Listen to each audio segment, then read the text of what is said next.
Reading mo, Scorpio. Welcome back to our channel. Naway nasa mabuti kayong kalagayan while watching the channel. Sa general reading kayo nang balang magpalit-palit ng situation nyo sa reading ko.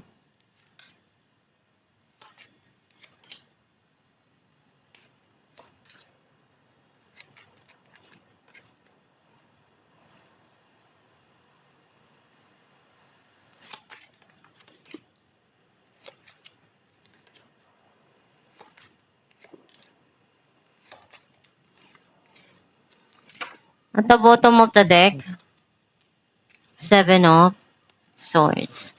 I feel like ang nasisense ko na energy mo, nakita ko na andun yung meron kang gusto mong subukan or gawin. Some of you, meron kang gustong takasan dito, layuan or iniiwasan. Ang mensahe ng card mo, may communication na darating or meron kang gustong sabihin, klaruhin doon sa mga nangyayari. And some of you, nagkakaroon na ng clarity doon sa situation. Ngayon, alam mo na kung ano yung dapat na gawin at harapin.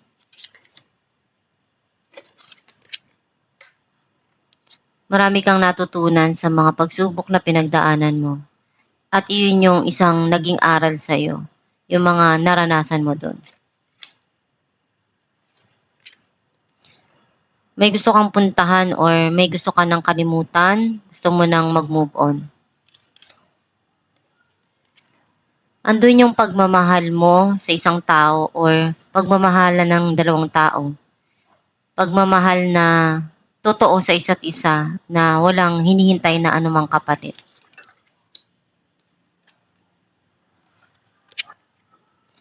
You're thinking about to invest. Ibigay yung makakaya mo dun sa sitwasyon or ibigay yung effort na kaya mo dun sa mahal mo. Some of you, iniisip mo kung paano yung mapapalago yung income mo, yung pera mo, yung trabaho mo. Andun yung attention mo sa ginagawa mo, sa pagtatrabaho mo. Gusto mong mapaunlad yun. Kaya lalo kang nagsusumikap. And lahat ng pagsusumikap na yan, magpipaid off din yan pagdating ng araw. Nagkaroon ng pagtatapos dun sa situation na yon dahil merong pagtatalo, hindi nagkasundo. And nag-end yung situation na yon dahil napagod ka na. Some of you, may darating dito na pagsisimula dun sa sitwasyon or sa buhay mo.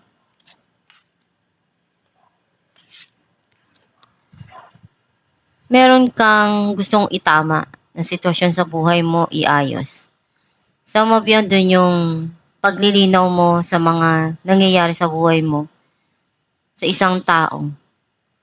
At gusto mo nang ayusin yung sa tingin mo kailangan dun sa mga nangyayari at tumarating sa buhay mo. Clarify natin ang Knight of Swords. Knight of Wands and Ace of Pentacles. Very passionate itong tao na to. At gusto niya yung sabihin sa'yo kung gaano yung kanyang passion sa'yo. And may gusto siyang ibigay. Some of you, andun yung passion mo sa mga ginagawa mo. Ngayon nagkakaroon na sa'yo ng malinaw na sitwasyon or kaisipan kung ano yung makakatulong para dun sa mga dumarating sa'yo, para sa mga sitwasyon na pinapasok mo.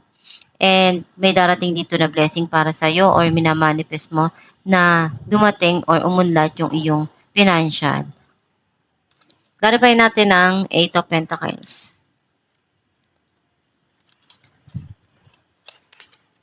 Nine of Cups and the Sun.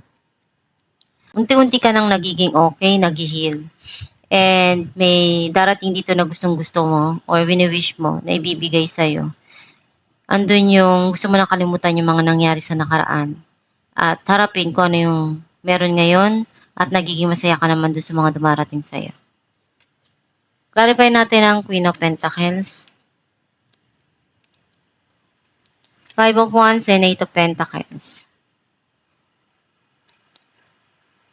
You feel conflict dun sa isang sitwasyon sa buhay mo or nag-struggle ka. And Gagawin mo lahat ng mga kaya mo para maibigay yung sa tingin mo tama para dun sa sitwasyon na yun. Ibibigay mo yung effort mo, everything na kaya mo. Clarify natin ang the Tower.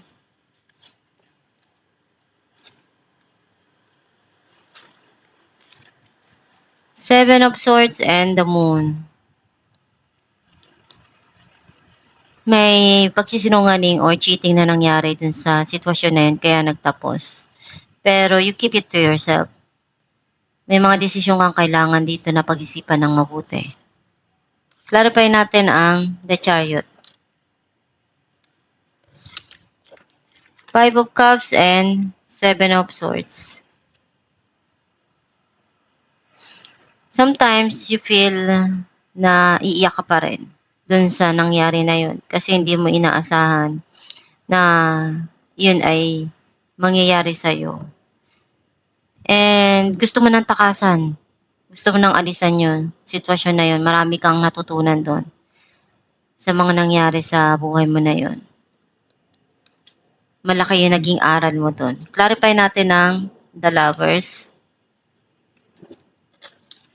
Seven of Pentacles and the Devil. Marami kang ginawang paraan. Binigay, halos wala kang tinira para sa sarili mo. Kasi you feel something na addicted or obsessed dun sa sitwasyon or dun sa tao. Pwedeng sobrang mahal mo yung tao. Hindi mo makalimutan. Hindi mo maialis sa isipan mo. Some of you feel connected pa rin dun sa past situation or dun sa past person. Ginawa mo lahat ng mga kaya mo na maibigay kung ano yung pangangailangan dun sa sitwasyon na yun. Sobrang minahal mo. Wala kang itinira para sa sarili mo. Clarify natin ang Eight of Pentacles. Judgment and King of Swords.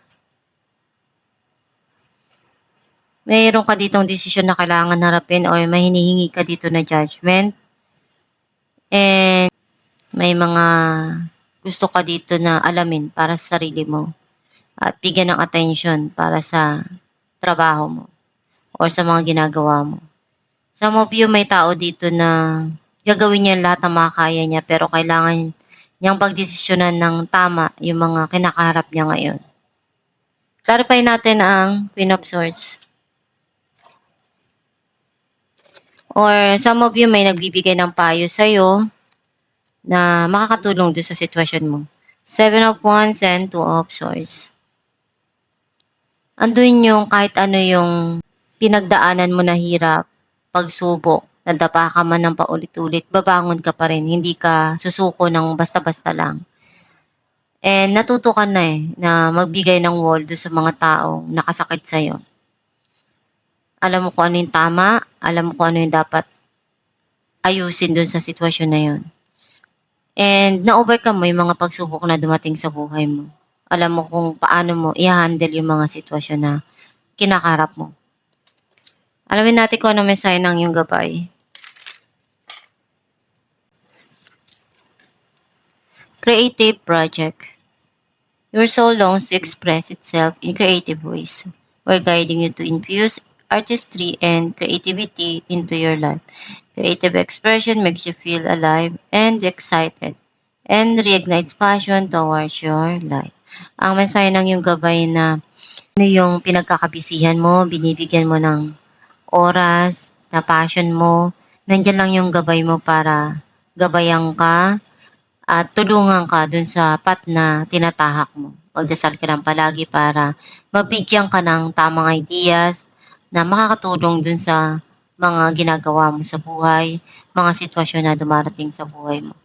And kung meron kang project or creative arts na ginagawa or pagkanta, pagsayaw, or opportunity na dumarating sa buhay mo, ipagpatuloy mo lang yan as long na masaya ka dyan.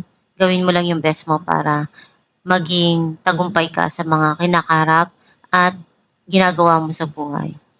Kung ano man yung pangarap mo sa buhay, pagsumikapan mo lang palagi para ma-achieve mo yan at ibigay mo yung makakaya mo palagi para makuha mo yung gusto mo sa buhay. At itong yung reading, Scorpio, kung nakaresonate ka, can you comment down below.